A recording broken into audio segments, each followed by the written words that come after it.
on November 13th, 2018. Welcome, everyone. We love these crowds. Nice. It's almost standing room only. There are 4 seats in the front. If anyone needs a chair to come on up, you're welcome to the front row. All right, we're going to get started tonight with our roll call. Commissioner Abraham? Present. Commissioner Holland? Here. Commissioner Rhodes? Here. Commissioner Wilson? Here. Mayor Harless? Here.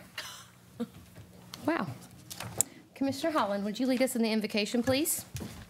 Would you join us by standing?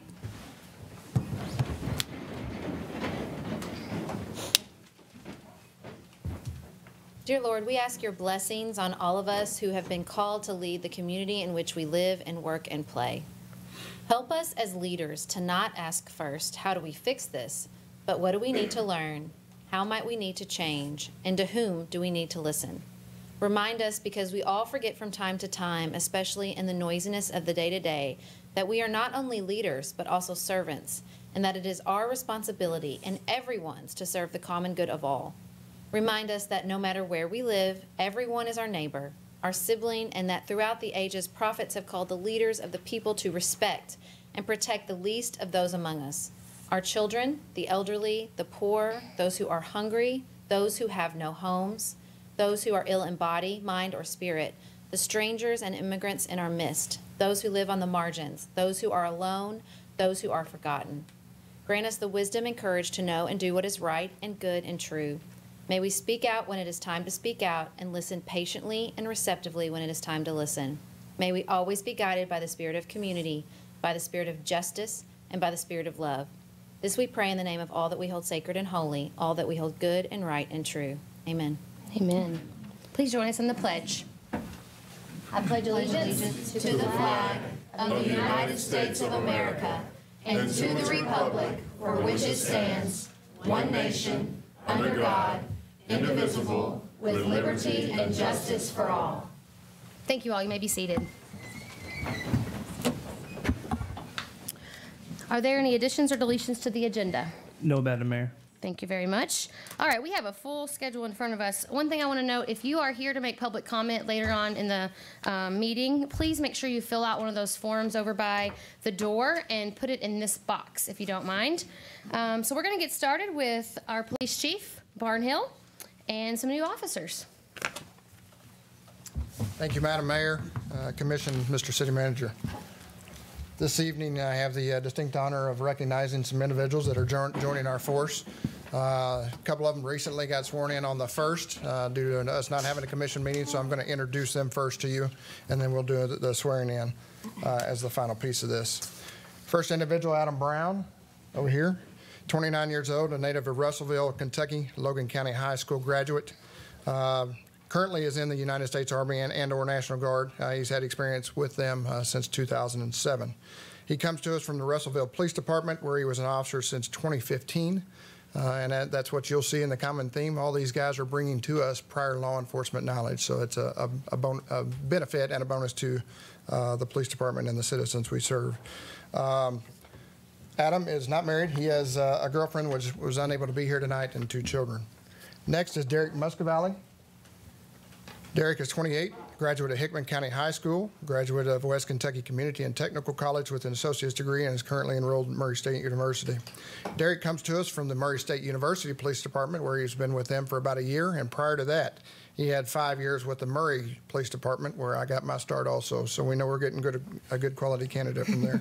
It's nice to steal from them every once in a while. So Derek comes to us bringing with his wife and 3 children with him. At this point, I'd ask Judge Jones to come up, and we will do the next introduction. I have Tyson Riley, 34. Tyson is a native of Indian Trail, North Carolina, but has roots back here. He's a graduate in 2003 of Marshall County High School, so it's nice to have him home. Most recently, he was a member of the Waxhaw Police Department in Waxhaw, North Carolina, where he had 8 years experience. He joins us with his wife, Megan, and 1 son, and I think he also has some other family here, so appreciate having you all this way. Judge? All right. Come out here. Please raise your right hand. Do you solemnly swear or affirm that you will support the Constitution of the United States and the Constitution of this Commonwealth, and be faithful and true to the Commonwealth of Kentucky, so long as you continue a citizen thereof, that you will endeavor to the best of your ability to detect and prosecute all gamblers and others violating the laws against gaming. That you will faithfully execute to the best of your ability the office of Paducah Police Officer for the Paducah Police Department according to law. That you will faithfully discharge the duties of your office and do further solemnly swear and/or affirm that since the adoption of the present Constitution, you being a citizen of this state, have not fought a duel with deadly weapons within this state nor out of it, nor have you since or accepted a challenge to fight a duel with deadly weapons, nor have you acted as a second in carrying out a challenge, nor aided or assisted any person thus offending, so help you God. Congratulations.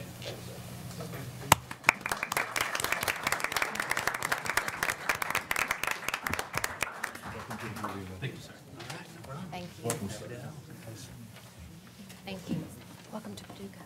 Thank you for your service. Welcome to the team. You sure Welcome. about that duel? Thank you very much. Welcome. Thank you for your service. Thank you.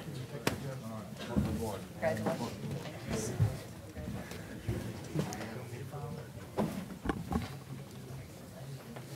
All right, we have a few, not just few, we have 5 proclamations to do tonight. It's a lot of celebration or awareness building. So we're going to start with a special event that's coming to Paducah very soon, and we're going to honor Mitch Patterson. Are you here? Hi, come on up. I'm going to let you talk about this event because we are honored to be hosting this event here in Paducah, and then I will read the proclamation. How does that work? Well, actually, we're honored to come, and it's been a great journey for us. I've been working on this for 12 years. It's a National Retriever Championship. About 10,000 retrievers, Labrador retrievers, golden retrievers, Chesapeake Bay retrievers compete in American Kennel Club field trials each year. About the top 100 qualify to run for this event. And this event, the dog that wins this, and there's only a winner and nothing else, will be the 2018 National Field Champion. Wow. It's really quite the event. And as I've said to a lot of people, for us, it's kind of the World Series, the Kentucky Derby, the Indianapolis 500 all rolled up into one. And it's been a lot of planning through it.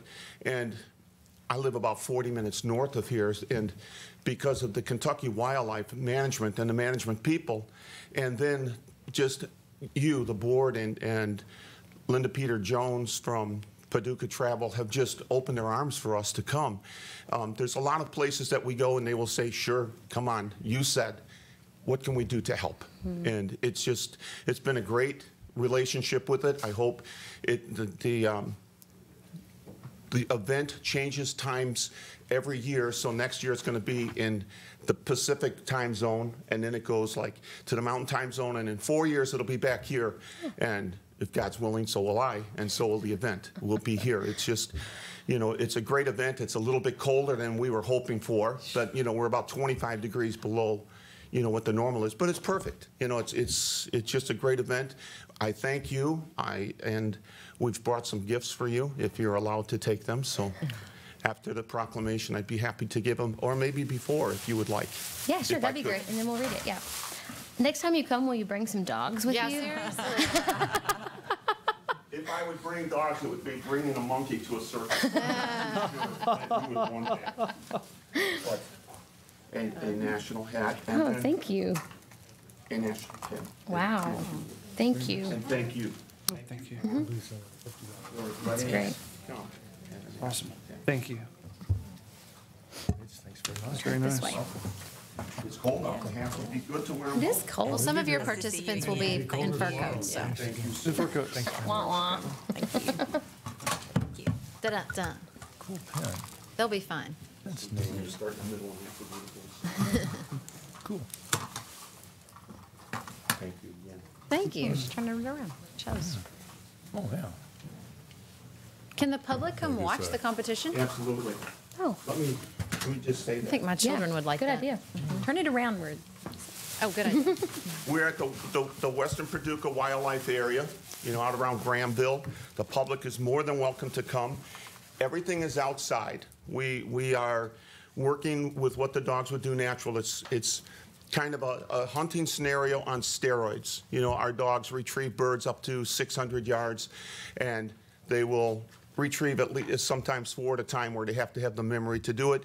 They also retrieve, it's called blind retrieves, where they don't know where the bird is, and it's just handlers handling the dog to the birds, and that's up to 600 yards through water and, you know, all the events. I mean, for me, it's a passion that happened to me. I can't be talked out of it. You know, it's been 40 years that we've done this, so it's a great event for us. And again, we just thank you for your hospitality, and I hope that we can bring it back. Thank you so much. All right, if you'll stay there, I'll read this and I'll come give it to you. Thank so you. you can have it. All right. Whereas over the past 78 years, the National Retriever Championship has been held in many different locations spanning the United States from the east to the west coasts. And whereas approximately 10,000 retrievers compete annually in American Kennel Club licensed field trials, while approximately 100 dogs from all over the United States and a few from Canada will qualify to compete in the event. And whereas each field trial takes several years of planning, the actual field trial takes place in a span of 8 days and features the greatest retrievers in the country being tested equally in retrieving ducks on water and pheasants on land. And whereas the National Retriever Competition is an American Kennel Club licensed event for all retriever breeds, but only one dog out of the many entrants is awarded the prestigious title of National Field Champion each year.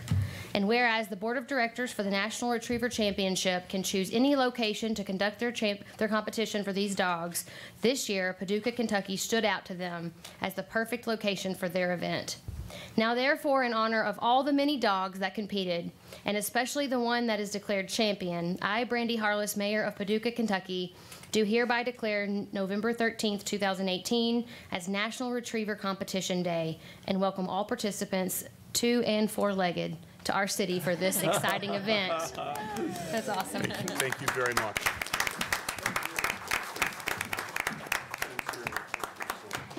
Thanks for choosing us. Oh, we'll be back. Okay, good.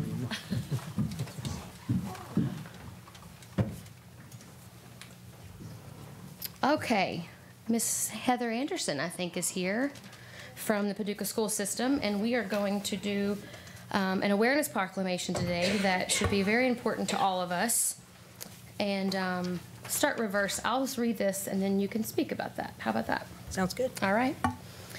Whereas causes of homelessness can be varied, but can include poverty, domestic violence, mental health issues, catastrophic illness, unemployment, substance abuse, divorce, natural disasters, returning to civilian life after military service, and a lack of affordable housing.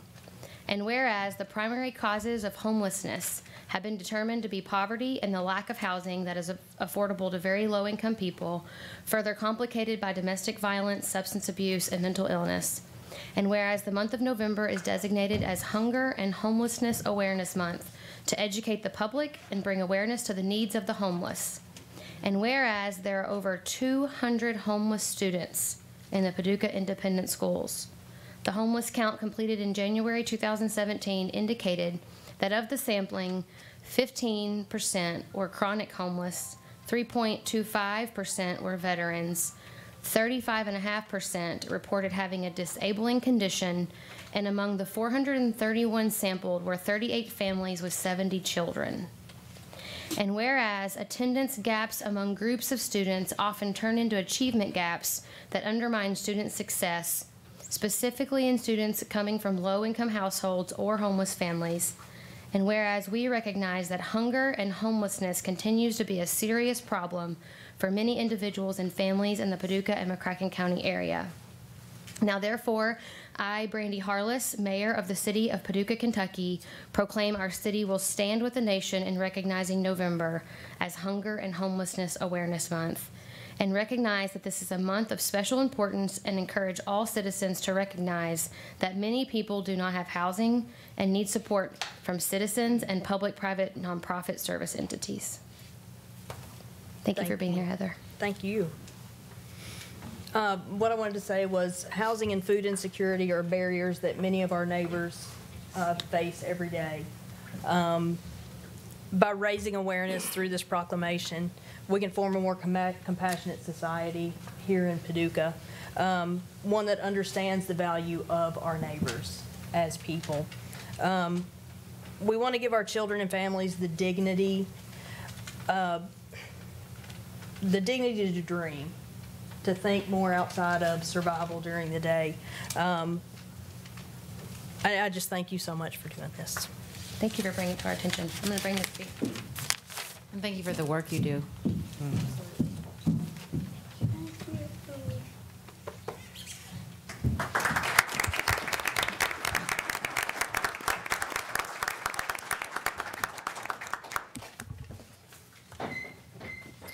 All right.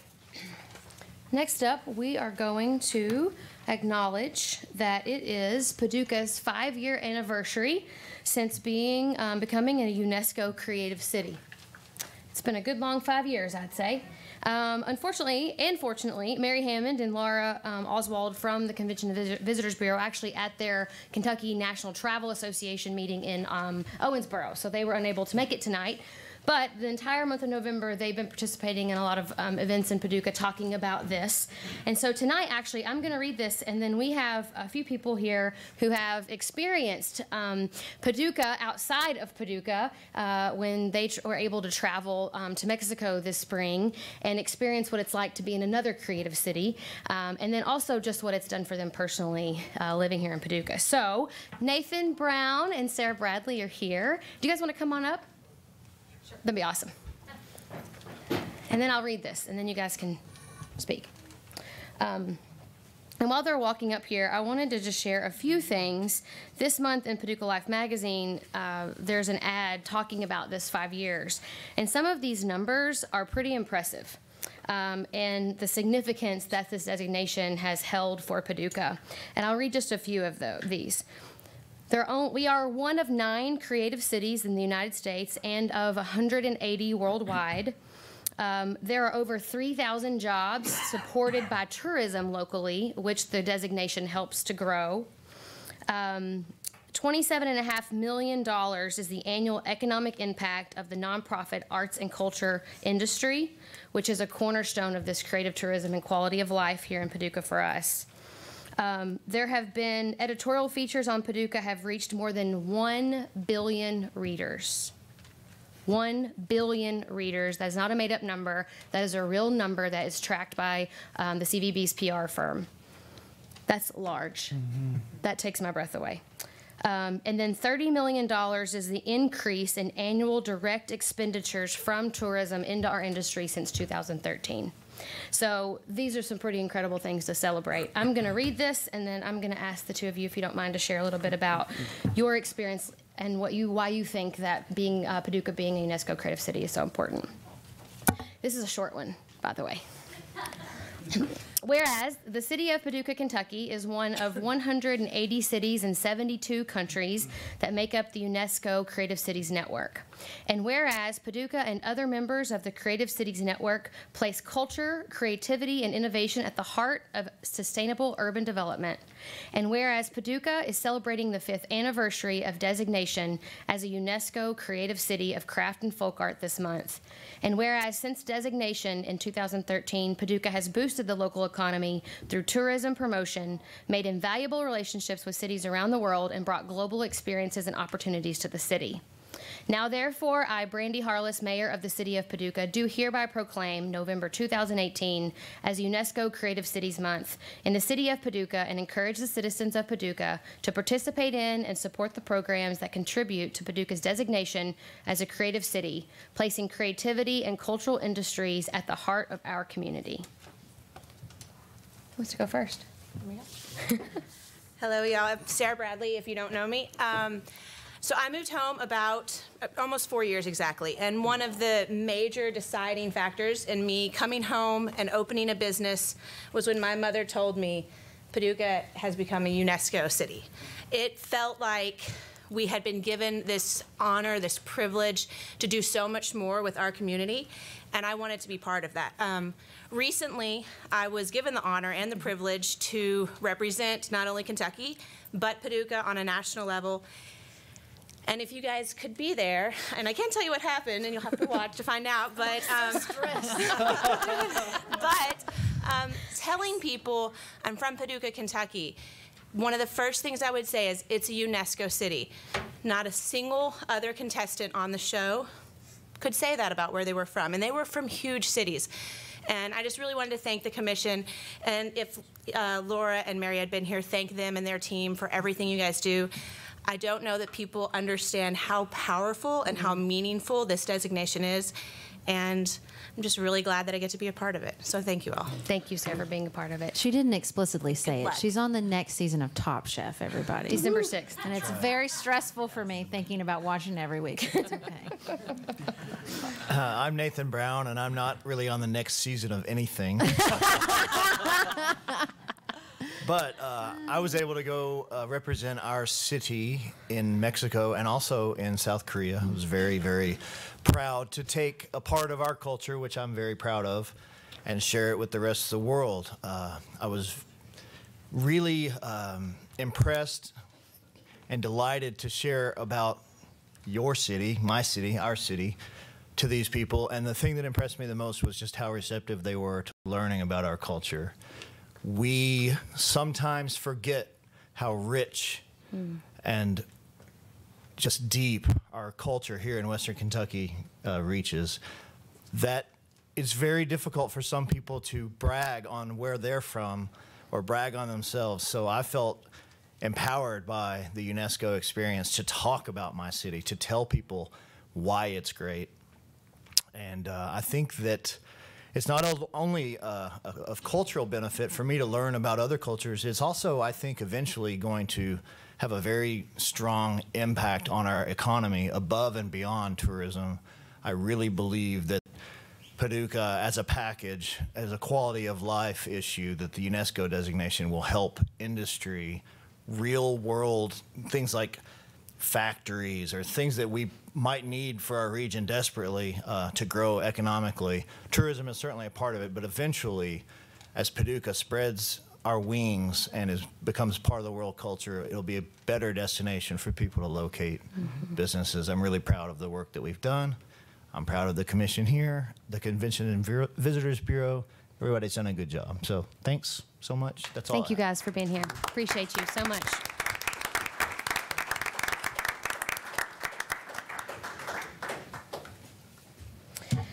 All right, next up we have the Veterans Day Essay Contest winners, and we have the Patriot Award winner herself here today, Cheryl Bendick, and also a third-time Duchess of Paducah, I've learned.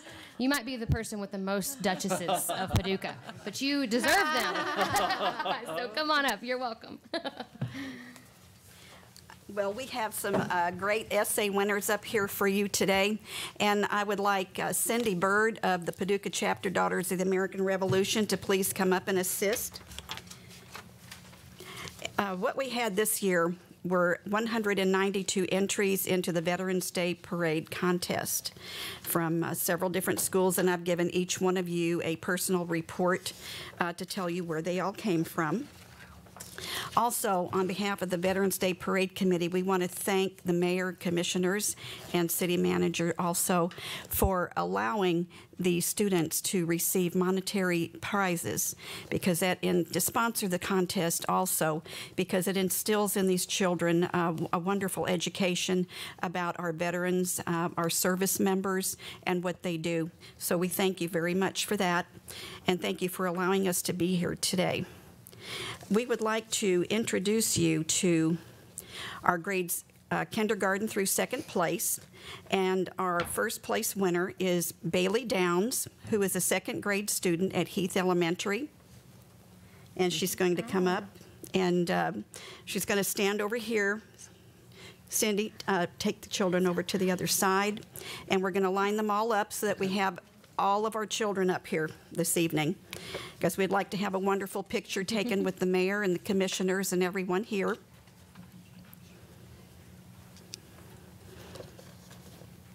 Okay, our second place winner is Bennett Seaton of Clark School. Okay, Jake Davis. Bennett did not make it here this evening. Jake, he's a third place winner in the second grade at Heath Elementary. Oh, yeah. That's very good. It's all marketing, man. Okay, grades 3 through 5. Do you all have, they had asked us to read the first place winners' essays. Do you have time for that this evening? Yeah. Okay. Lincoln is a little too bashful to read it himself, so I would like to read it for you. And his essay was, "Thank you for serving." I would like to say this 1,000,000 times if I could. Thank you for serving, for sacrificing your own life for us. You gave us basically anything anyone could ever imagine. The sacrifices you made for us were just amazing. You gave your own lives to us, but why? I mean, you have not ever met most of the people in America. You sacrificed the time with your family, friends, and loved ones. Some kids in other countries go to bed and worry that they may not wake up in the morning because they do not have a free country. Once again, thank you for serving. All in all, thank you, veterans, for giving us a free country and a free life. Thank you for serving. Thank you for making the USA a free country. And that is our first place winner.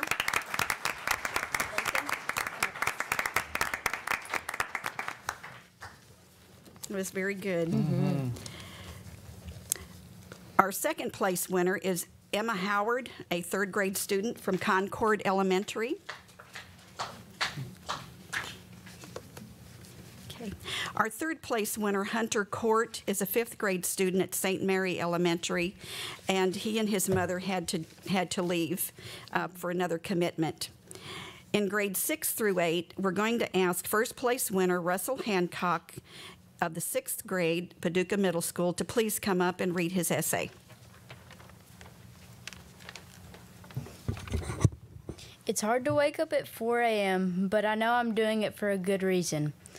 The flags are heavy, the metal poles are muddy from lots of use. 7 times a year I put out 64 American flags in yards across Paducah. The winter months are the toughest because it is so cold. After each flag is raised, I salute it. After I've put up all the last one, my dad and I drive the path to make sure all of the flags are in order. Each flag represents someone who's worked to protect our country's freedom, so I know that it's important to be respectful. Why is honoring our flag and those who served important to me? I put up the American flag to honor 3 of my great-grandfathers who fought in World War II. I put them up to also honor the brave men and women who have served our country during these times of peace and war.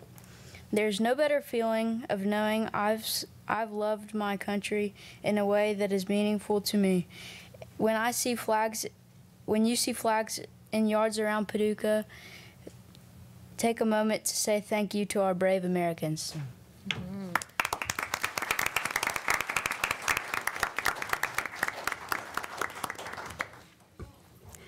Our second place winner is Caroline Kreis of the 7th grade at Paducah Middle School.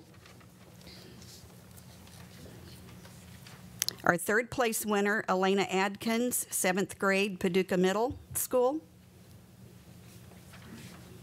We had an honorable mention, Ellie Farley of the 6th grade at Paducah Middle School, who was not able to be here today. In grades 9 through 12, we have first place winner Kate Kreiner, who's an 11th grade student at Paducah Tillman High School. And Kate, would you please come up and read your essay? Okay, so our prompt was impact of our veteran service globally. So when we think of the impact of the American soldier, the direct benefits are manifest. Our social liberties are protected, our speech remains free, and our homes safeguarded. But veterans and current serving soldiers' impact extends far beyond these obvious examples. Many past and present soldiers have aided in peacekeeping operations around the world. Through these, they have accomplished the goals of assisting countries in need while also strengthening American global relations. Peacekeeping operations fend off threats of war and improve daily life for citizens everywhere.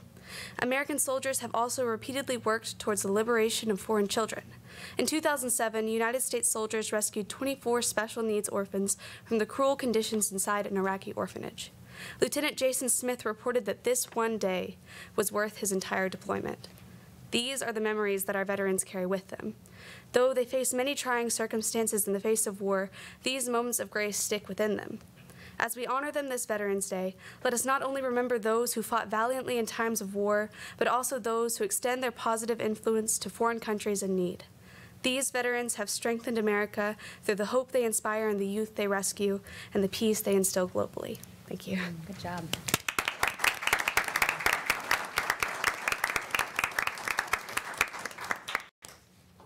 Our second place winner, Grace Raber, is unable to be here today.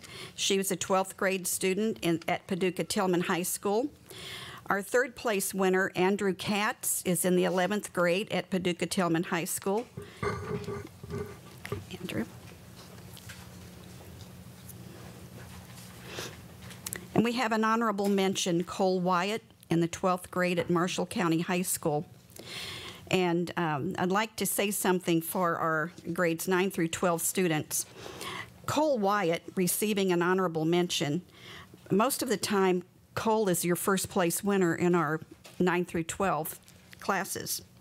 And he writes very amazing papers. And this year we had absolutely stunning papers from the first, second, third place and our honorable mention. It was very difficult to judge, and these students did an absolutely fine job on that, as did our other students. But we felt Cole's was so good, we had to give him honorable mention also. And we're so proud of all of our students today. And if you all would like to have a picture taken with our students, can you do that? Down there, probably. Sure. We can get that done. And You're part of the deal. How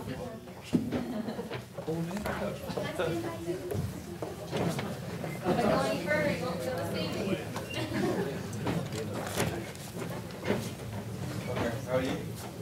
How you doing? I kind of work out there right now, you know? And I got fellow Thursday. Out of school, maybe, I don't know. We have the county roll. Right, yeah. Always, well.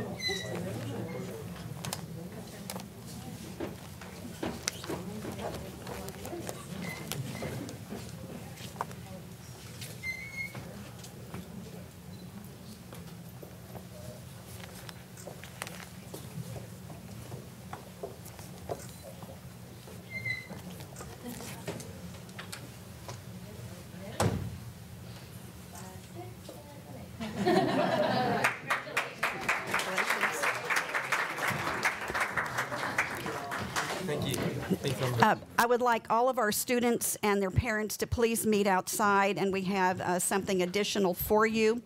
Also, the checks from the City of Paducah will be mailed this Friday, so parents need to watch for that.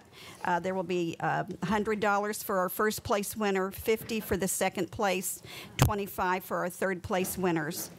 And we'll be out there in just a second. Thank you. Cindy Bird and I would like to say something to the mayor and all of our commissioners. And this is because of the Wall That Heals event. And I really want to thank Commissioner Sarah Holland, who came out one day. And of course, Cindy Bird and I were working the hospitality table, responsible for food and drink that were coming in. And when things started to run out, the doors would open up, someone would walk in, and we were at the point of desperation, and in walks Commissioner Holland. What do you need? And so we gave her some things that we could desperately need out there. And the next thing I know, she's walking in the door, and on behalf of the mayor and all of our city commissioners, and I'm sure with the approval of our city manager, thank you so much, because it was well needed, and it was used. And we thank you all so much. Thank you for acknowledging her. Thank you. Also, thank you for the award. Oh, gosh. I really It's my appreciate honor it. to give I you am 2 extremely duchesses so far. Yes, you have, and I am extremely humbled by it. And You know, Cindy and I were both given a pin by the county judge executive, Bob Leeper, and it says, "I refuse to do nothing." So there you go. We just keep going. Thank you for your service to this community, both of you. We hope we can serve the community in many other ways, and thank you for allowing us to do that. Appreciate it very much. Thank you both. Awesome. They do deserve that. We lost some crowd, but you'll get the last round of applause. Well, that was fun. We had a lot of good stuff. We're going to switch to a different topic, which is stormwater. And we have I'm going to call you a special guest, even though we've seen you a couple times. We're going to keep calling you a special guest. Who, Rick? No, the Strand Associates. And Rick, you're a special guest. Mayor, Commission, I won't belabor this much. We know these folks, John and Stephanie, that come from Strand Associates, that's been working with our stormwater comprehensive program for about 18 months now. They're going to give you a presentation on about a stormwater utility and the benefits of that. And I also would like to include that we have several members of the SWAC, they were called Stormwater Advisory Committee. We have some members here this evening that served on that, as well as our SUGS committee, which is our Stormwater Utility Advisory Committee. So we have these folks here in the event that maybe you all want to ask them some questions about their service, and that they're available for that. So thank you. That, John? Thank you, Rick. Will you raise your hand if you're on the Stormwater Committee? Awesome. Thank you guys for being here. Good evening. I got a little touch of laryngitis, so you're going to have to bear with me. I'm going to try to get through this. Stephanie will bail me out if I can't make it. So we're going to quickly run through what is a stormwater utility, area, extent, level of service, impervious area rate methodology, user classifications, ERU development, exemptions, credit policy. We're going to talk a little bit about cost of service, and then we're going to open it up for questions. So what is a utility? A stormwater utility is established for the purpose of managing stormwater and imposing charges for the recovery of costs connected with such stormwater management. And we've talked about this before. The important distinction here is this is a fee, not a tax. So some of the recent efforts in our stormwater utility development, we've been conducting outreach and engagements efforts. It's part of the reason I don't have a voice. We spent today with our stormwater utility group. We've been having some commission meetings. We have a public meeting scheduled for tomorrow evening here at the commission chambers. We're going to invite anyone from the general public to attend and learn more about this effort. We're completing an impervious area evaluation, developing Paducah-specific ERU, equivalent residential unit, calculating the impervious area on all non-residential properties. We're in the process of completing a cost of service analysis, which is the cost to provide the services that we're talking about.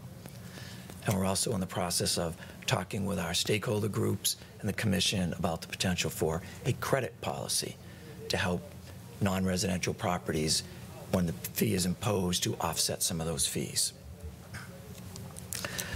From a national perspective, stormwater utilities are gaining popularity. There's approximately 1,500 in the country today, and every year we're seeing more and more formed.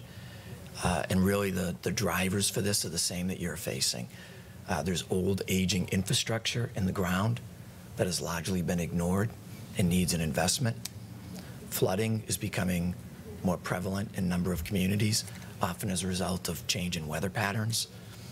And overall, the storm source systems and the stormwater management programs really need an independent source of funding to do what needed to be done.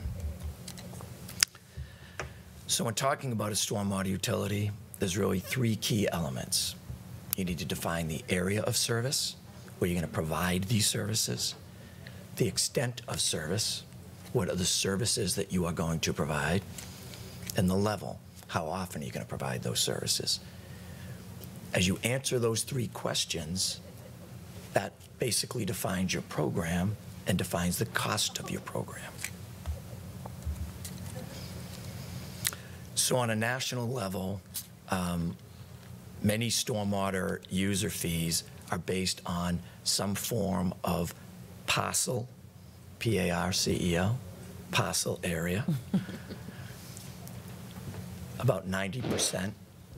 And of those that are based on a parcel area, the basis for calculating the fee, about 80%, is an impervious area rate methodology. That's where you park your car. That's Got it.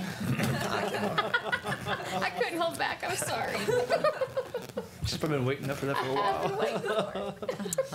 Very It's good. nice to pick on him when he has that. Shy does. But that's correct. And those impervious area rate methodology is what we've been talking about with you. It's certainly the most commonly used rate methodology. There's a high degree of accuracy in deriving those values. It is generally well understood by the public. Most of the time when we engage with the public on these discussions, people understand that as you replace trees and lawn with hard surfaces, you're increasing the rate of runoff and the volume of runoff. And under this methodology, we're recommending not to charge undeveloped properties because they have no impervious surface. So what we'll be recommending is that there'll be two general user classifications. One will be residential, and residential will be defined as single family and duplexes. And all other properties will be considered non-residential. So how would this fee be calculated? The first is you define the residential property, which we just did. We have calculated an average or typical impervious area for residential properties in Paducah.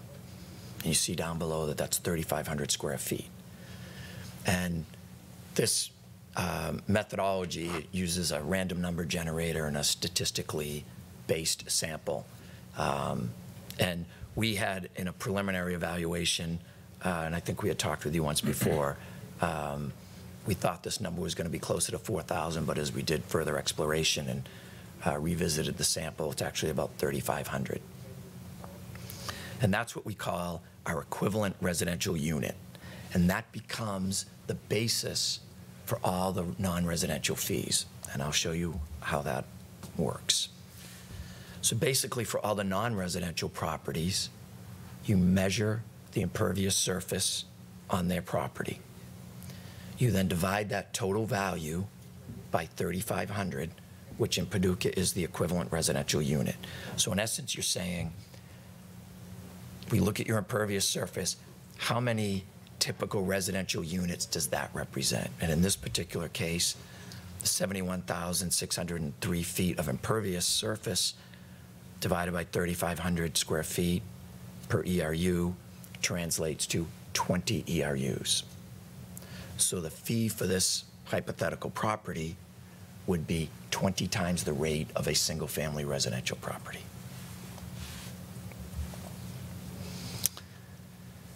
So who will this fee apply to? And the easiest way to answer that is who's exempt.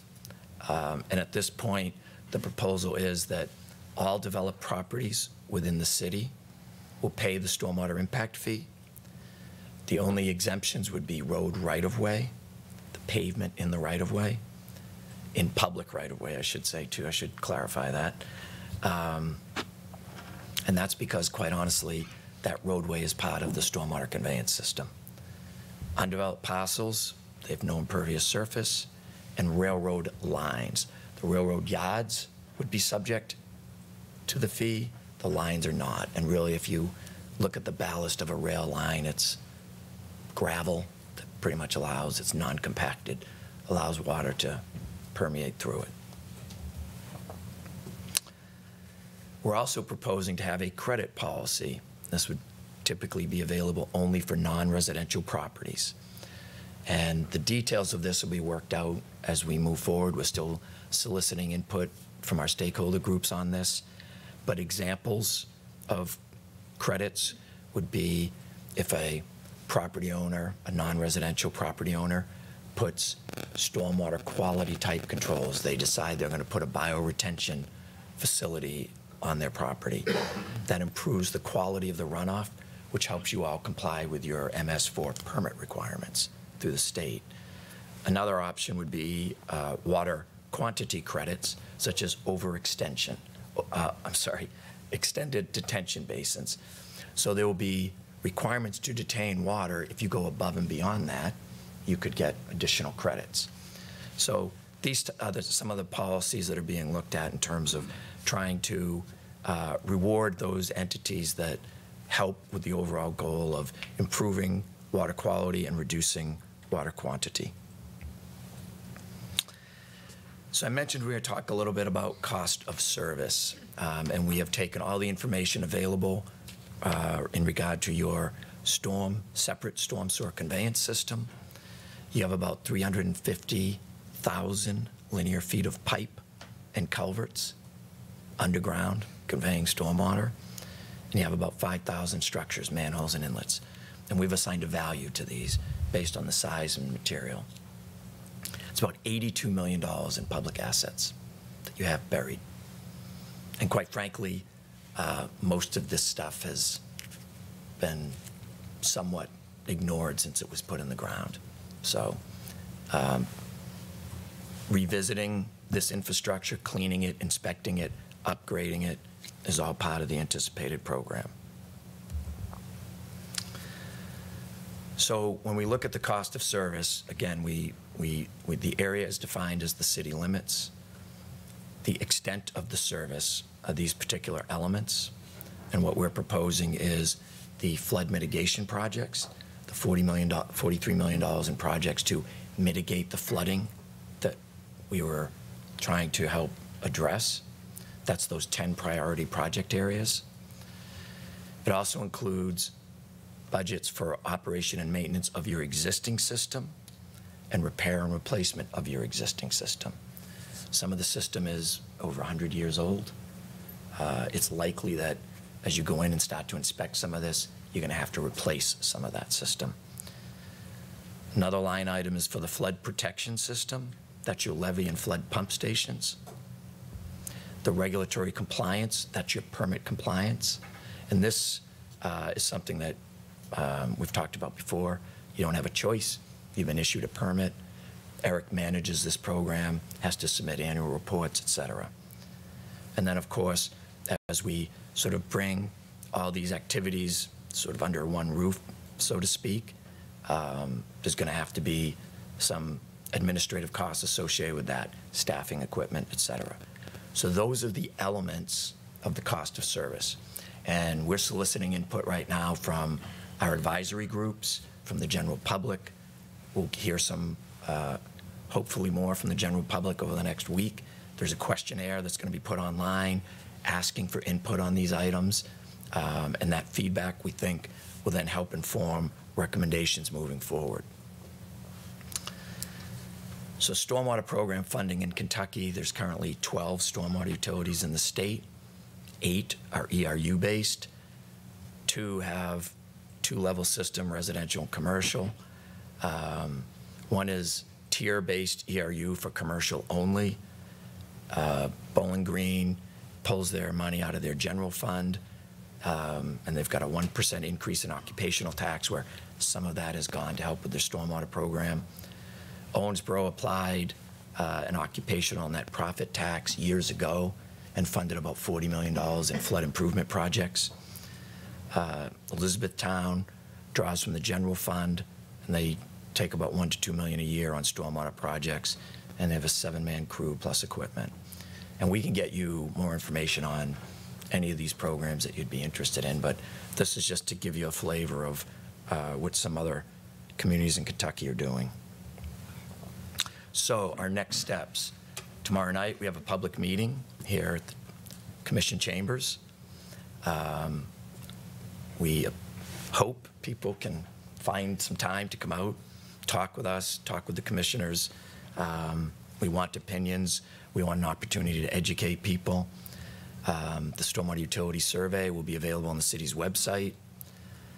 As we get this information in, we'll summarize the survey results, and we'll be developing a recommended fee per ERU. So you understand the structure is going to be ERU-based. The next step is to recommend a fee associated with that equivalent residential unit, and we'll be presenting that recommendation to the Commission on November 27th for your consideration. With that, I'll be happy to take any questions. Why are you looking at me? Yes, Just I have gotta a look. question.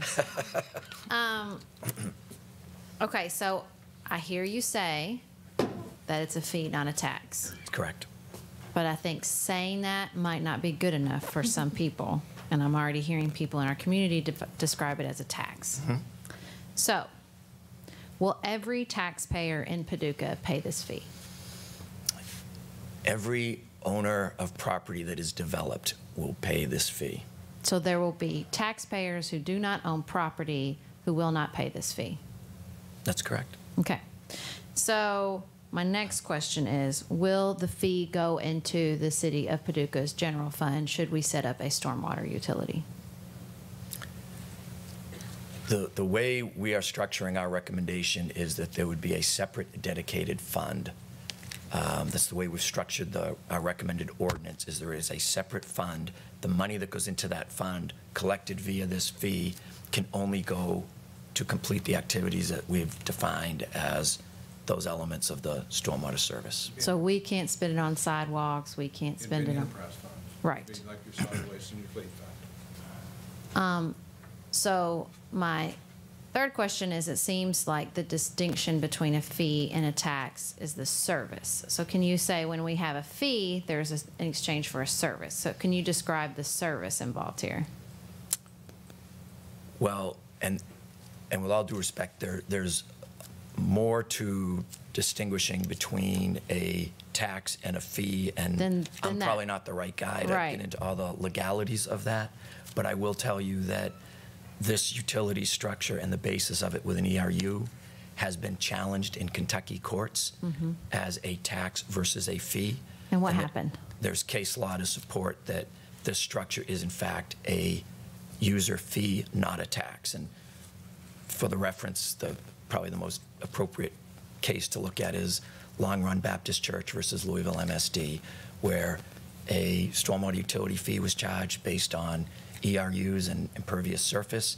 Long Run Baptist Church challenged that, and the courts ruled that, in fact, it is a user fee versus a tax. That's what I wanted to know. Okay. So I know you've had some public meetings along the way, and you have another one planned tomorrow night. Yes. But then that's less than 2 weeks when you plan to come back to a recommendation. That's correct. Do you just plan to do that one public meeting tomorrow here? I guess I thought originally you were going to be out in the community doing some more public meetings about your final. Well, the plan right now is to, before the recommendation, just having one more public meeting, and then following the adoption of a utility fee, that would be another public meeting to help people understand all the details of the fee and how it's going to impact them specifically. So you're saying we would vote on a fee before you would have the next round of public meetings after tomorrow? We have allocated another public meeting in our scope. There was the potential for another public meeting following the adoption of the fee to help explain things like the fee and the credit, et cetera, to the impacted public, which there's quite often there's a lot of confusion, and once people begin to start understanding the exact dollar amount that they're talking about, which at this point we don't know what it is, it's helpful to reach out to the public and help them work through the math and understand the details of the program. So rather than just bringing you a recommendation and then not having any public opportunity for interaction with us afterwards, we thought it would be good to also allow people the opportunity after the fee was adopted as well. So that seems a little backwards to me in a way. I would really like to see you have a few more public meetings before we would say yes or no on that fee and what it would be. I guess I would just encourage that. One tomorrow night doesn't seem quite enough before we would be, and and I don't think we're going to be voting on the 27th. You're just coming back to us with another recommendation at that point, correct? Yes. I mean, candidly, the citizen survey, it talks about the, literally 16% of the public who took the survey says, when the rain falls on my property, that contributes to stormwater. Well, that's an astonishingly small number. It would say to me that we got a long way to go, and maybe I don't have a long way to go, but it's a long way to go to get people on board with this idea. And Commissioner, the only thing I will tell you is the city staff and our team has, over the course of this process, gone to some pretty significant lengths to try to get the public to come to public meetings to learn about the problem. And we have affected people here today who can speak to the fact that it was when we put 750 door hangers on telling people to come to a meeting and 30 people show up. You know, we did the outreach, we tried to get people there. I think one of the things that was pretty effective was we had a Stormwater Advisory Committee of key stakeholders in the community that met for several months. We then have the Stormwater Utility Advisory Group that has just wrapped up 3 two-hour-long meetings, and we spent a lot of time educating them on this process, the elements of the utility, costs of service, solicited input from them on, do you need a utility? Does this city need a utility?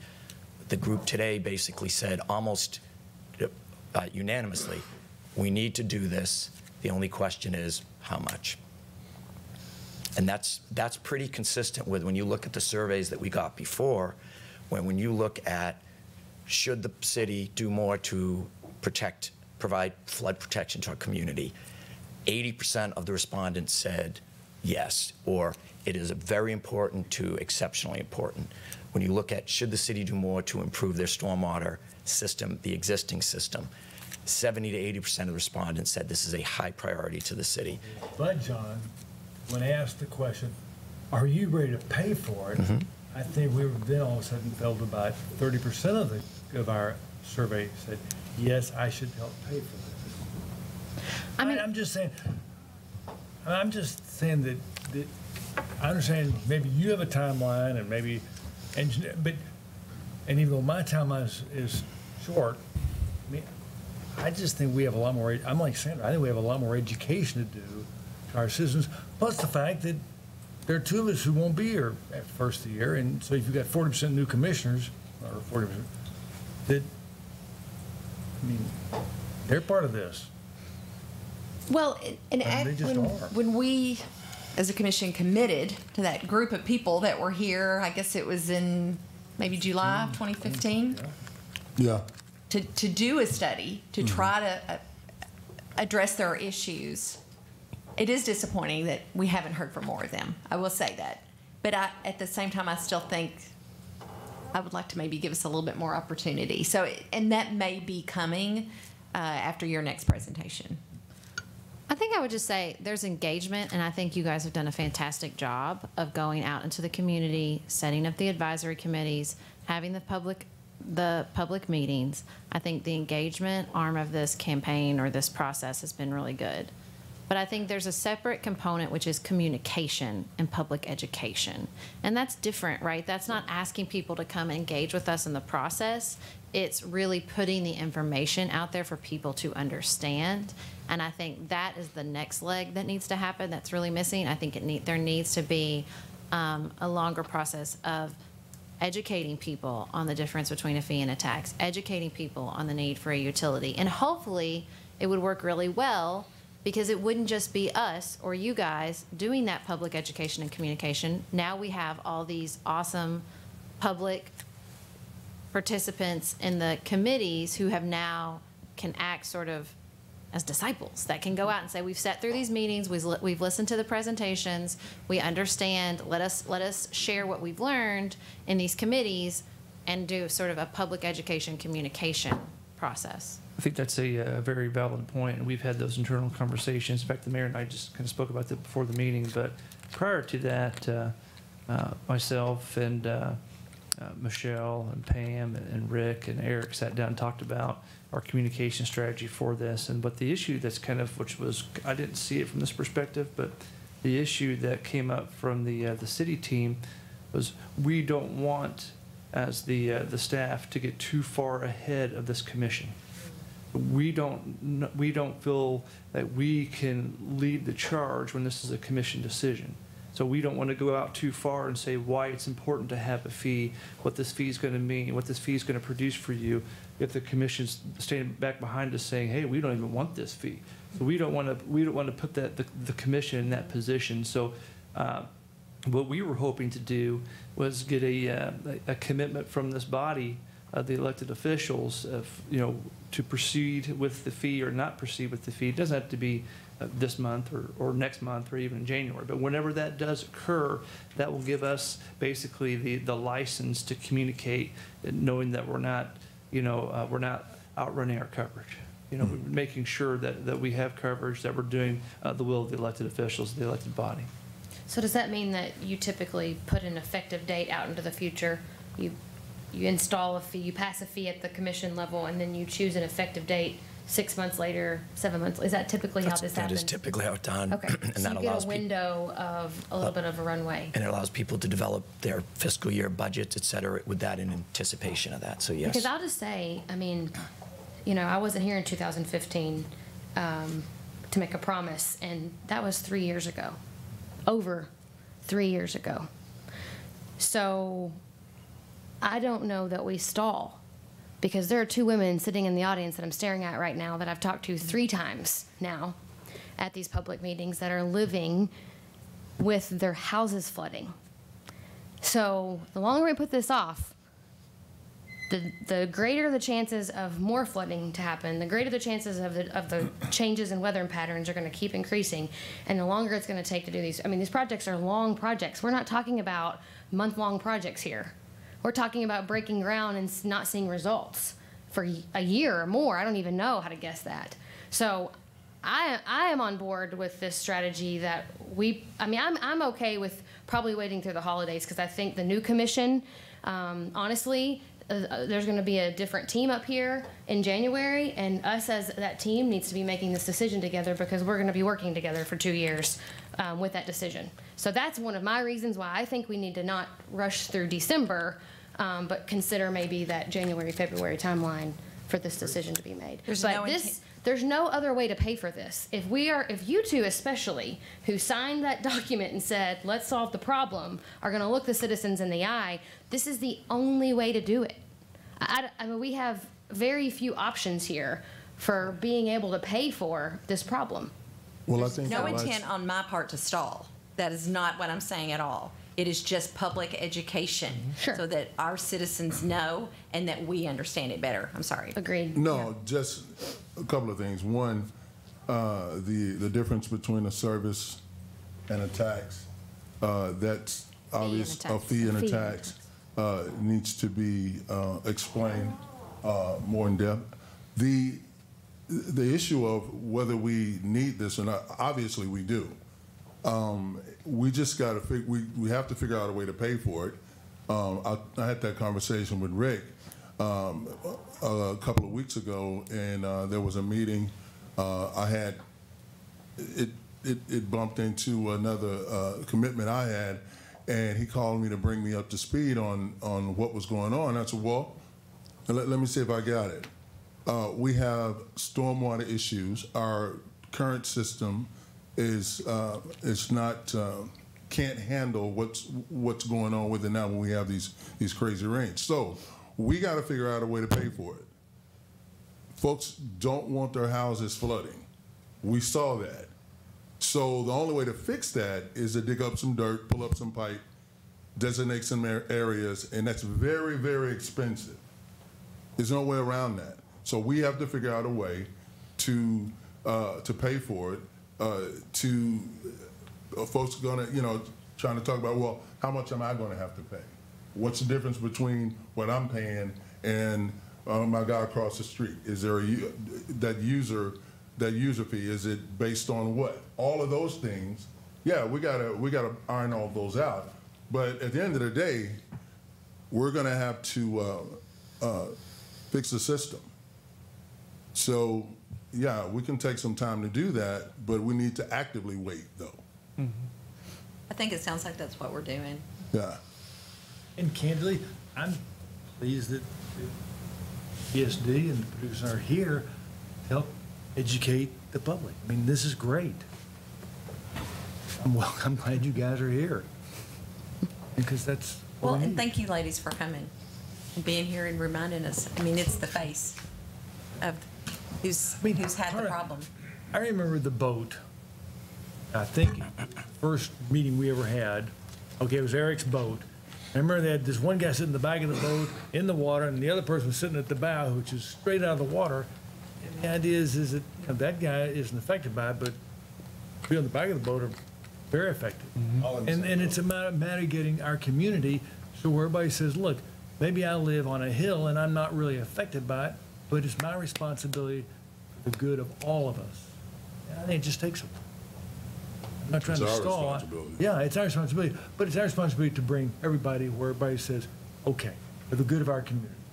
We got a reasonable people have to get behind it. That's all. Yeah, and I get that, and we can we can spend that time doing that. But at some point, we got to kick this thing off. We got to do it. Thank you. I want to thank the committee members for being here too. I know y'all have spent a lot of time studying on this, and thank you for coming tonight to be with us. Thank you. Thank you for being here. Hope you feel better. Thank you. Thanks for your time. You're welcome. We always enjoy your accent. Thank you, guys. You have to rest up before tomorrow night. All right, we're going to move into city business. This is everyone's time. If you need to get up and leave, we understand. All right, we're going to move into the consent agenda.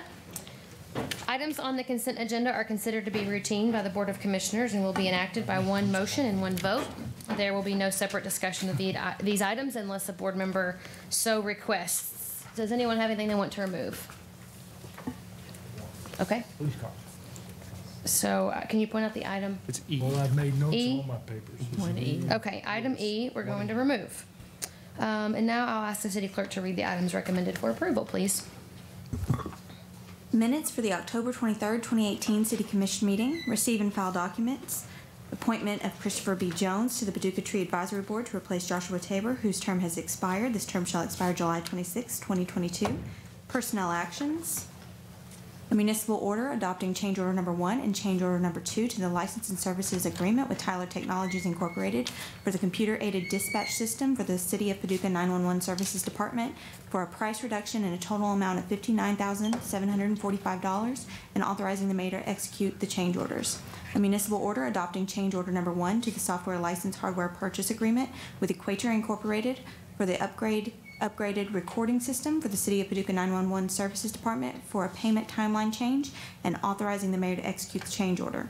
A municipal order amending municipal order number 1600 entitled A Municipal Order Setting the Charges for Contractual Off-Duty Security Service by Paducah Police Officers and setting the pay rate for police officers performing off-duty security work to increase the off-duty security hourly rate. A municipal order authorizing the mayor to execute a Housing Choice Voucher Program management agreement with Housing Authority of Paducah for management of the Housing Choice Voucher Program, also known as Section 8 program. I move to approve the consent agenda as presented. Second. Roll call, please. Commissioner Abraham? Aye. Commissioner Holland? Aye. Commissioner Rhodes? Aye. Commissioner Wilson? Aye. Mayor Harless? Aye.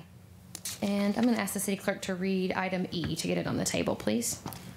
A municipal order accepting the bid of Paducah Ford for sale to the city of 8 police pursuit rated SUVs in an amount of $330,168 with option to purchase 2 additional SUVs at the unit bid price before June 30th, 2019 for use by the Paducah Police Department and authorizing the mayor to execute a contract for same. Second. Thank you. Commissioner Rhodes asked to pull this and then also for us to consider postponing this, and I'll let him explain why. Well, I guess cars are sort of my wheelhouse, which is no surprise to anybody. No pun intended. No pun intended. I mean, long and short is that I got looking at the bids and I got thinking about, and anyway, so I made a call and said, look, and did a little research this afternoon. In fact, a lot of research this afternoon. And what I found is that police cars, there's going to be a very short period of time to build 2019 of these police cars. And in fact, the Ford Motor Company no longer would accept 2019 Explorer police car bids past the middle of September because they're changing the Explorer police car. And job one of the new Explorer police car will not be till May the 6th of 2019. And so the question is, is Paducah Ford's bid for 2020 models versus the 2019 they bid? There's just lots of questions that we didn't know and they didn't know, so it just makes sense instead of just taking the order and making sense of it and ordering these cars when we don't know if we can get them or not and what price they're going to be. So let's take a few weeks and figure it out and get them from them, because obviously if we want Explorers, job one is not till May the 6th of 2019. So. Did we check with Paducah Ford to see if they can still get them? I can answer. That's what's going to happen, right, between now and then? The answer to that question, Commissioner Wilson, is yes, we did. As a matter of fact, we were in contact with Paducah Ford today. And Paducah Ford's looking at maybe there's dealerships across the country that have that make and model that can be, upfitted for a police cruiser, and they're investigating that as we speak. So then over the next few days, they're looking to meet our requirement. I mean, as far as we've asked for 2019, they bid 2019, and see whether or not they can deliver at their quoted price for that if they were to find those from other dealers. So, but are they gonna, they don't know if we're gonna take them or not, right? Well, should we go ahead and say whether or not we're gonna They cannot order, those? well, we want to give them that opportunity. They cannot order from Ford Motor Company themselves because, as Commissioner Rhodes explained, but there may be some out there. Our requirement is 8. There may be some out there that we don't know about. Sometimes when you go buy a car, they don't have what you have on the lot, and they can find it with another dealer. We're exploring that and give them a few days to do that and exhaust that effort. And if we can't do that, then we'll be back with some other, solution. Well, I guess I'm saying, though, do they need the commitment from us that if they find those 8 that meet those requirements, that we're going to purchase them? Rather than, or what, are they going to wait for 2? Find out, if they can get them. We're giving them an opportunity. We're giving them an opportunity, but it's kind of a chicken and egg. We have an agreed price on that. If they can deliver the vehicle at that agreed price and they're good with that, then the answer to that question would be yes. If, for example, they come back and we've had a bid process and they say, well, we found the vehicles, but we need $500 per vehicle more, then the answer to that would be no, because we've had a bid process and now you're outside your bid process. So if they find them, then they know that we're going to buy them from them? If they find them and can and deliver them for the price they agreed to deliver the price for, the answer would be yes. Okay. We'd bring this back to the next meeting. Okay. Yes. I just wanted to make sure that they had the commitment from us, if they found them, that we were going to buy them. Per this contract. Yes. Yes, it'll be. Yes. Most Chances are dealerships, most that it will dealerships happen. do not just keep police cars in stock. Just don't. Yeah, But let's give 'em a I shot. don't Yeah, disagree with any of that. That's just the dilemma we're in. Okay.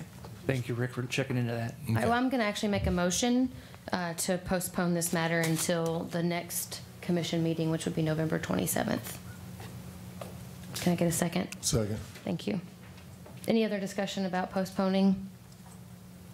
No? All right, roll call, please. Makes sense. Commissioner Abraham? Aye. Commissioner Holland? Aye. Commissioner Rhodes? Aye. Commissioner Wilson? Aye. Mayor Harless? Aye. And Commissioner Wilson, you have, Do I have it? I think you do. No. I hope you do. Lindsay has a Yeah, backup. you're next. Madam Mayor, do you want me to talk about the Housing Authority? Oh, thank you so contract? much. Yes.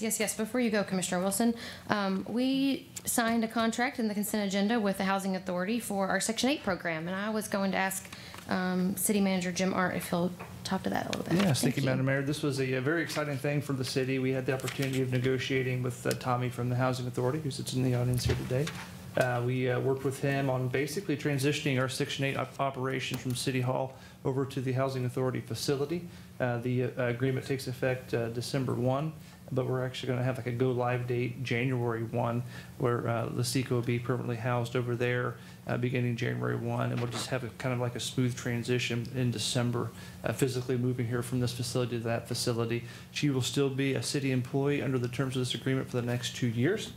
And then at that time, she will transition into the Housing Authority, or of course, take a path that she so desires. It's of course entirely up to her. But we're excited for this opportunity to partner with the Housing Authority. Also excited for the opportunity to bring this housing function over to the Housing Authority. It just makes good sense there, and they have a great location, a great facility. Absolutely. Thank you for your hard work, Tommy. And I think Tamara, is she still in here? And we thank Tamara too, as well, our city planner, because they have worked hours and hours and hours on making this happen. And I hope the community will also become advocates for this as they figure out how the Housing Authority can support the Section 8 program and that one-stop shop. That's the thing that excites me the most, is that we're providing a very convenient opportunity for our low-income individuals and citizens to find that housing solution in one place. So thank you again for taking this on. Okay, Commissioner Wilson. I have it. All right.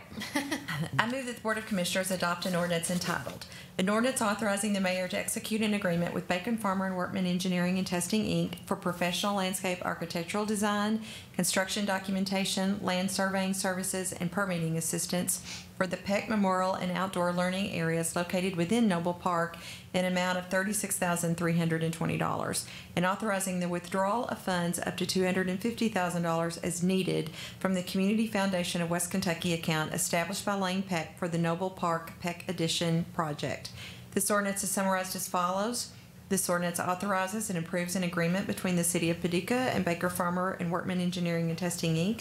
for professional services relating to Peck Memorial and outdoor learning areas located within Noble Park in an amount of $36,320. Further, this ordinance authorizes the Finance Director to withdraw funds in an amount up to $250,000 as needed from the Community Foundation of West Kentucky account, which was established by Mr. Lane Peck for the purpose of funding the Noble Park Peck Addition project.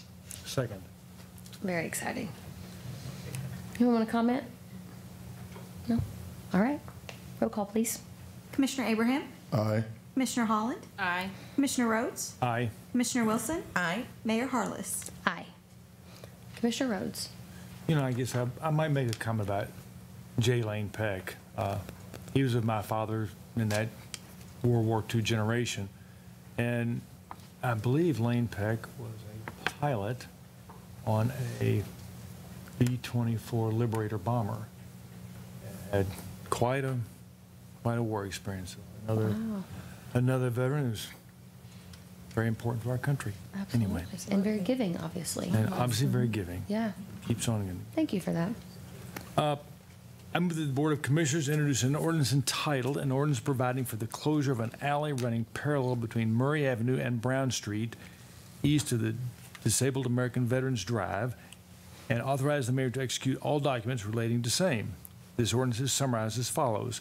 The City of Paducah does hereby authorize the closure of a 15-foot wide alley between Murray Avenue and Brown Streets, and authorizes and empowers and directs the mayor to execute a quitclaim deed from the city to the property owners in or abutting the public ways to be closed. Second. Hi. Madam Mayor, Commission, City Manager, again, this is just another piece of public right-of-way that the general public has no need for, and the adjacent properties would like to have it. They've come together as a community and wishing to do that. We have a business over there that wishes to expand its footprint and has proceeded in this manner, worked with the adjacent property owners, and you come with a joint application for this, so you have a community that's supporting this. Great. Any questions? No? Thank you. All right. City Manager. Thank you, Madam Mayor. I do have three things. The first and foremost is to, Mark, are you still out there? You want to come up here? Come on up, Mark. He wanted me to get this to you, Madam Mayor, but I think that he should get this to you. This is this is the plaque, if you will, for the most recent recognition our Parks Department received from the Kentucky Recreation and Parks Society for being in the outstanding department for Class 4 cities. And Mark indicated to me this is the 5th time we've received this award in the last 7 years. That's pretty fantastic accomplishment. You guys want to take a picture together? Congratulations, Mark. And your team. Yeah. Photo op for you guys. Yeah. You hand me out there still? All right. Bryce has a camera. Yeah, and then I will look like I'm the same height You're as right. you. Almost. You guys coming over here? I don't know. Okay. I'm sorry. Okay. National Retriever. I like this. Like leaning against the podium.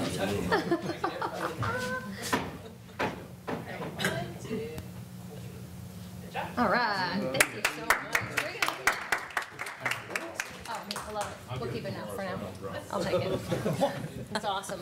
Congratulations. You guys showed up. I like that kind of plaque. It is really neat, isn't it? It's classic. Without the metal. The second thing I have, Madam Mayor, is just to draw attention to the monitors. We did complete the Public Works crew, and IT completed the monitors project for us. In fact, I initially went 4, but Rick went above and beyond. Thank you, Rick. Got the there you go. Got the last 2 for the end of the commission chambers, and as you've seen, we do have the agendas on there now, so people, when they come to the meetings, they can kind of follow along with the agendas. And then we can also drill down into those items as well to expand upon those documents that are attached to that.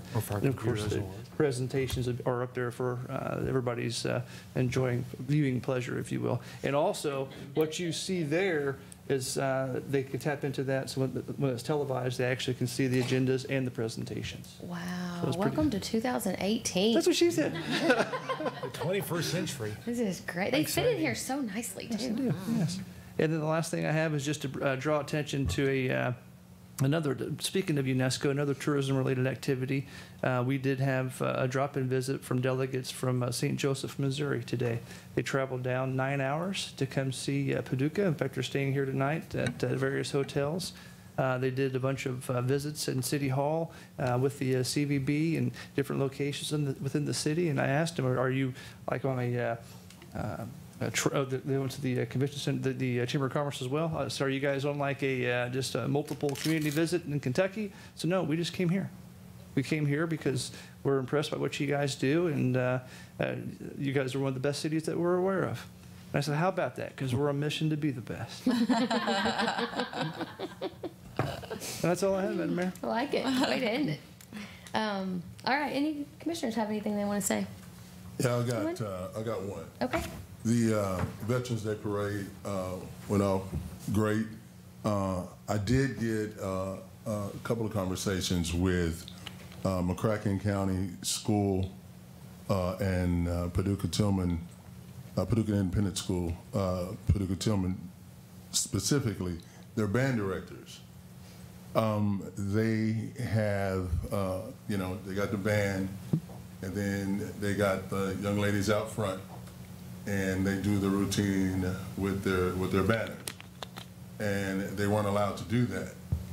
And I got that conversation with the principal of Paducah Tillman High School at lunch today, and because they weren't allowed to perform their routine. I'm like, you kidding? It's like, no, really. Now, I remember the conversation we had all these months about flags and what's on them, but I really don't think that's what we were talking about. High school bands in their flag troop with their banners. I mean, really, was that the extent of what we were talking about? Well, I did see McCracken walk by, and they took their flags off of their poles, but they were doing, I believe, the routine just with their poles. They were doing that. How odd did that look? I mean, that's what the kids were saying. And talking to the band directors, they're like, I remember the conversation and everything that's going on with the Veterans Day Parade and the flags and all of that. Because were you guys talking about high schools and they're like Tillman, it's a blue piece of cloth, and the girls and the students, they do their routine with what they rolled them. There wasn't a big scene or anything, and they performed their routines with the flag rolled with their poles. And was that what we were talking about? I think it's all in. I think basically that resolution indicated which only flags were permissible were the United States flag as well as the armed services flags. And so in order for us to not discriminate, we have to equally apply the direction of the board. And if the board chooses to change that resolution and make some clarifications, we can do that. But I think they were very respectful and hospitable. Yeah, no. It wasn't any steam, but I'm thinking even the principals that were involved in the conversation regarding flags and what flags should be flown and all that. I don't think any of those individuals would say, well, you can't. The schools, they can't display their school colors either. I really don't think that those individuals would want to put our 2 local high schools in the middle of that. That's just a common sense. Was this McCracken you were talking to today, or just Tillman? I spoke with both band directors. Oh, you did? You called McCracken's band director too? Mm-hmm. And again, they weren't like, but it was I think one term was common sense was nowhere to be found on Monday. I think that was the. Well, I mean, I was there, and I know that they came up to. I heard about it and what they talked about, and they just said that both schools were very cooperative. And then I saw them march by, so no one called me. I didn't think anything about it after that because they seemed so cooperative. I think I'm surprised, I guess, that they said something to you about it, because from what I heard yesterday, they understood, were cooperative, took them out, and there was no issue. So I guess now that they've that's the way you do it in public. Of course, absolutely, and so that's why I'm surprised that there was an issue later. Even the 2 band directors that I spoke with, they were like, "Look, I saw I think the committee sent out a pamphlet or a paper outlining what was what." He goes, "I read that." He goes, "But that kind of read like what I said before, like some other type of battle flag or some not." Were you guys talking about us? I think it's an interesting comment about the common sense thing, because I really think we really make sure that when we apply those, we have to be non-discriminatory. And basically, so we're saying that we're going to recognize on Veterans Day, which is a very special day to recognize the veterans, of our nation. Everybody knows that we recognize the flags of the armed forces and the American flag. And that's what we did, and I think that the people there at the parade appreciated that. I enjoyed the parade and the festivities, and celebrating the veterans that were there.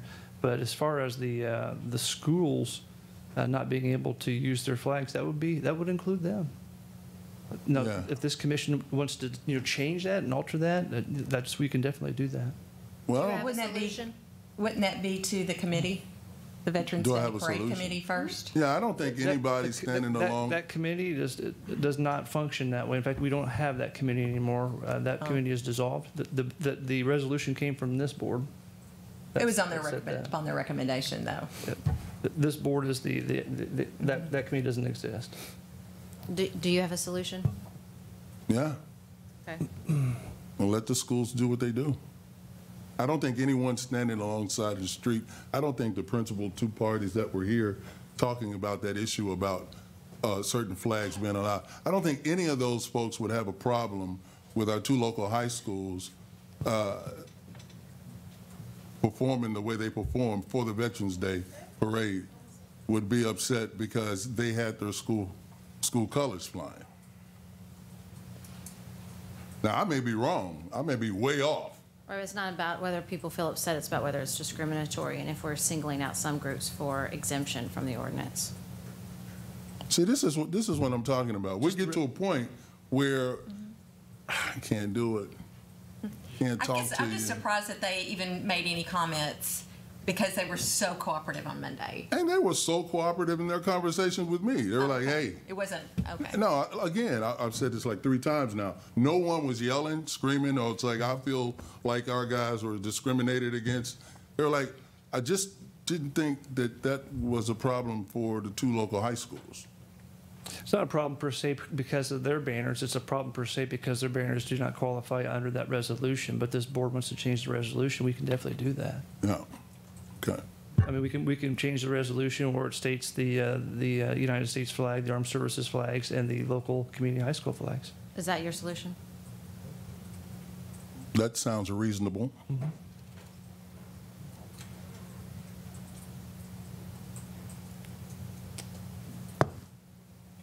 All right. Any other comments? All right. Do we have any public comments tonight? Did you get any over here?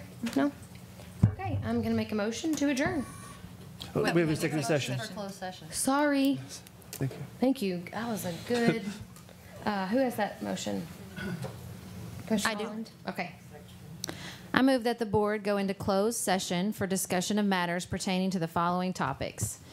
Issues which might lead to the appointment, dismissal, or disciplining of an employee as permitted by KRS 61.8101F. Second. Roll call, please. Commissioner Abraham? Aye. Commissioner Holland? Aye. Commissioner Rhodes? Aye. Commissioner Wilson? Aye. Mayor Harless? Aye. And we'll come back out to adjourn.